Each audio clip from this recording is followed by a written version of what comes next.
আমার এক নেশাখোর বন্ধুরে সাপে কামড় দিছে।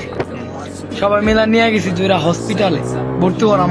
সাপে কামড় দিছে, নিয়ে গেছি ডাক্তারখানা হসপিটালে ভর্তি করাইতে। ডাক্তারে বলে কি যে আসতে দেরি হয়ে গেছে, রক্তটা শরীরের ভিতরে ছড়াই গেছে, মানে বিষটা রক্তের লগে ছড়াই গেছে। আমাদের হাতে আর কিছু নাই, যা আছে আল্লাহর হাতে। এর লিগে মনে করো আমরা তো খুবই কষ্ট পাইছি যে বন্ধু মরে যাবো আমার মধ্যে। সব বন্ধুরে নিয়ে আইছি বাসায়। বাসায় আসার পরে বন্ধুর মানে বাসায় কান্নাকাটি লেগে আছে। পরে জিগাইতেছি বন্ধুরে যে বন্ধু তুই মরে যাবি কে, তোর শেষ ইচ্ছাটা কর। বন্ধু শেষ ইচ্ছা কি জানেন? কয় আমার যে সাপে কামড় দিছে না, সাপটা আমি এক নজর দেখবার চাই। ওই সাপ পামো। তাও বললাম যে বন্ধুর যেহেতু শেষ ইচ্ছা, একটু চেষ্টা করি যদি পাই। তারপর সাপ আনতে গেলাম, যে জায়গায় কামড় দিছে ওই জায়গায় গেছি। যে একটুখানি সামনে যাইতে দেখি সাপটা ময়রা পড়ে রয়েছে।